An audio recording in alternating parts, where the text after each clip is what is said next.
You're watching Scottish Nighttime. Now time for more unadulterated pish with Get Torn About It. I'll tell you what. Have you got a project in your shed that ain't getting finished before you're dead? You've got to get torn about it. Get torn about it. Get torn about it. Get torn about it. Get torn about it. Get torn about it. Get torn about it. Go on, get your overalls on, get some boots on, and some eye protection as well. You're gonna need it. Get torn about it. Get torn up. Get your thumb out your arse. Get torn about it. Get torn about it. That's it, it's looking nice. It's gonna be really good when it's finished. It's gonna be worth all the effort, mate. Yeah, nice one. Now you can have a cup of tea. Hello, it's another bad hair day here on Get Torn About It. Yeah, Donald Trump wants his wig back, mate. A wee welding episode for you today. I'm not going to show you how to weld. I'm just going to explain what's been happening in my world of welding. This has been patched up over the years. Some of the patches are starting to give way. So, I'm going to get torn about welding in some new bits. But first, my old MIG welder is somewhere in there.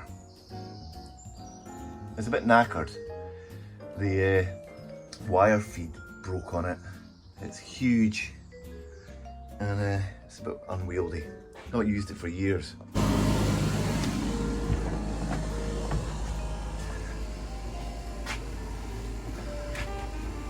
For most applications, I've found this Silverline 67293 stick welder, or MMA welder, manual metal arc welding. I found this, it cost 50 quid out of Tool Station about 5 years ago. I had to replace the rod clamp. Apart from that, that's done me well. I can run off the Jenny. But for vehicle welding, it's not too handy. You need something a bit more dexterous with a bit more grunt, and for that, we need a new welder. So I went out and, treated myself. Nipped up to Tool Station at New Craig Hall. Guys in there, top boys. I tell you what, they sorted me right out with this little beauty. It's a Draper Storm Force MIG welder. It's a gasless MIG. Now, MIG stands for metal inert gas welding. And normally what you'd have is your wire, which is your filler metal, would come down at the end of that hose, and the gas would come out, and the gas would shield the weld for any impurities. But this runs off a flux core wire. So it's not a MIG, it's a MIF. You got your wire reel here, it's fed down to your torch, and that has a core of flux which protects the weld. Forms a slag That's on it, top you of the slag. weld, chips off, forming a nice shiny weld. And you can get this into areas where you can't get a stick welder, if you know what I mean. Good little bit of kit, been practicing on it. I think it's going to do the job nicely. Just have to set it up. You got your wire feed speed, minimum max, 1, 2. Nobody knows what they do, you know what I'm saying? But you just fuck about with it, man. And take care of your welder, and your welder will take care of you. Take care of your welder, and your welder will take care of you. Just in case you didn't get that, it was take care of your welder, and your welder will take care of you.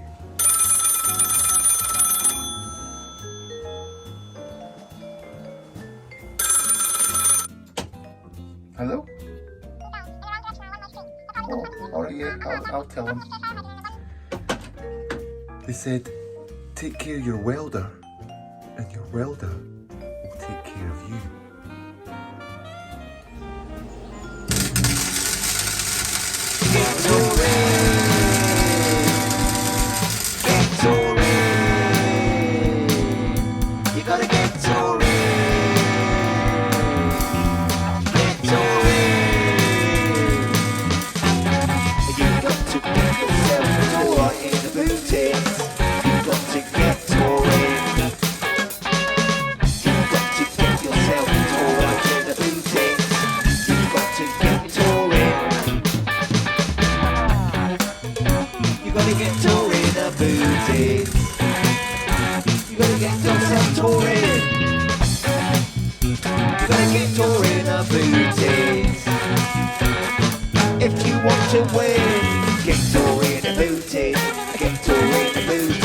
gotta get touring booted. I'm getting touring booted. I'm gonna get touring booted. You gotta get touring booted. Get touring booted. You gotta get touring booted.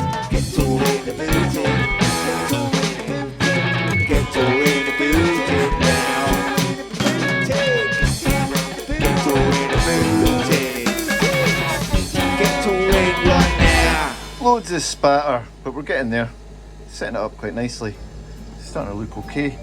I reckon that'll do the job. Farm welding at its greatest.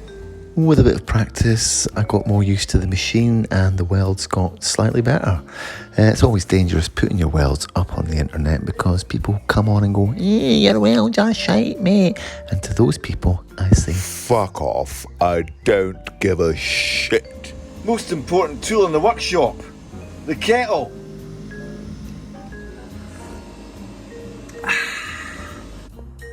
You have just gotta have a tasty brew, don't you? Yes, you certainly do. So, as you can see, I made up this section out of 2mm plate steel. Looking quite nice. Let's see if it fits on here. And of course it did look fitted right in there. So, we just welded that in. And I have to say, it's not pretty, but it's in. Got right touring about it yesterday. Phone ran out of batteries, but I got the back springs on. It's looking nice. Yeah, after I'd done that little bit of welding, I really got tore right in about it. Got the back springs and shocks on. As you can see under here, it looks pretty good. The hardest part about the springs is getting all the old rusty bolts off. It's a right pain. Anyway, onto the brakes. Right, making up brake pipes with this copper brake line and this handy pipe flaring kit. Puts the little flares on the end of that pipe. That's a bit manual, that fuck it, bin it! Yeah, we all know what a pipe flaring kit is, mate. Let's move on. The most difficult thing about doing the brake lines is getting all the rusted bolts off. You're basically chasing the connections all the way back up till you find one that comes to bits so they can reuse it. And just, God's sake, by this time my knees had gone and been on them all day, and I went home for a cup of tea. I never had a cup of tea. I went home, had a few beers. In fact, I got a bit pissed because I'd also found out that my diffs are mismatched. I've got a 4.7 on the front and a 354 on the back, and I cannot be arsed taking the front end to bits anymore. So what I'm going to do is just look for a 4.7. That's going to be fun. You can't have mismatched diff ratios, eh? Otherwise it doesn't work in four-wheel drive, and what's the fucking point? There's always something to do in a Land Rover, and it's more for me to get tore right in a boot. I'll see you next time. Now fuck off. Get tore in a booted, get tore in a booted, get tore in a booted, get tore in a booted now.